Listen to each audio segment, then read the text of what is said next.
Session 19, Revision of the Poetry section of 5th semester optional English paper on 20th century British and American literature. There are 8 poems prescribed in the poetry section of this paper. Each of the poems have been discussed in detail in the sessions allotted to them. This session is a revision of all the poems. The Darkling Thrush by Thomas Hardy. Thomas Hardy's The Darkling Thrush mourns the death of an era with the hope and beginning of a new one.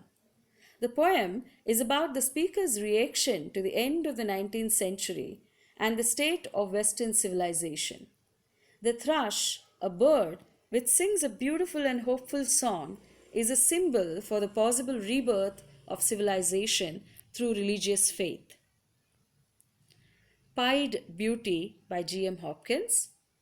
In the poem Pied Beauty, the poet praises God for the creation of the varied beautiful things in the world. The poet glorifies the infinite power of God.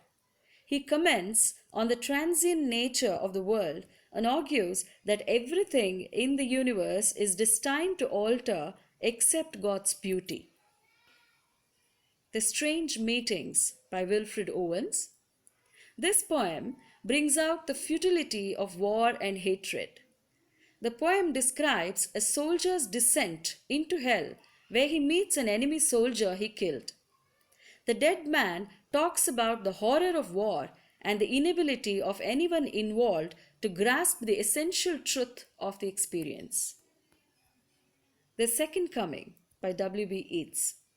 The Second Coming is one of W.B. Yeats' most famous poems written in 1919, soon after the end of World War I. The poem is about the Christian idea of the Second Coming. The speaker in the poem observes the world around him filled with anarchy and horror. He says that a monstrous second coming is about to take place, not of the Jesus they knew, but of the Messiah, a rough beast for the rough world. The Love Song of J. Alfred Prufrock by T.S. Eliot.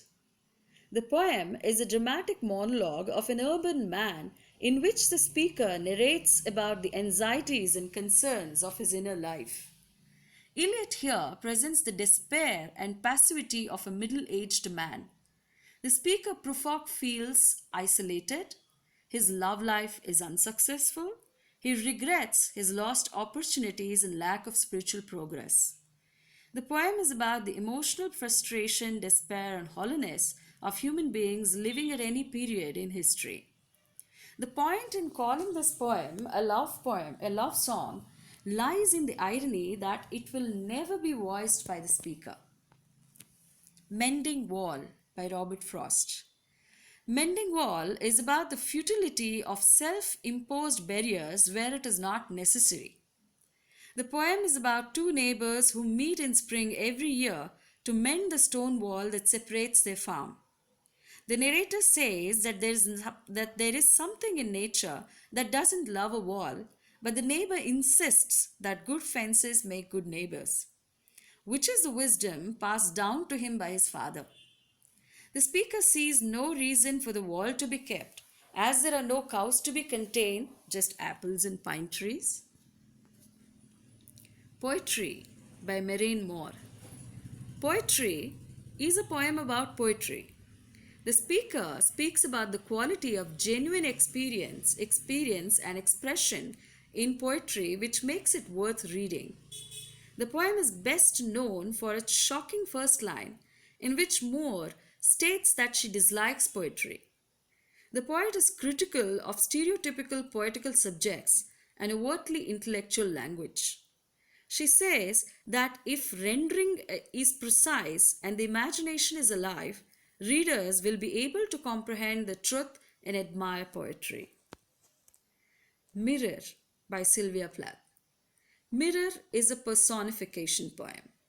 The poet has given the mirror a first-person voice. It is direct and objective. The mirror describes its existence and its owner, a woman who grows old as the mirror watches. The poem explores the themes of loneliness, depression, self perception, body image, and aging. Here we end the session.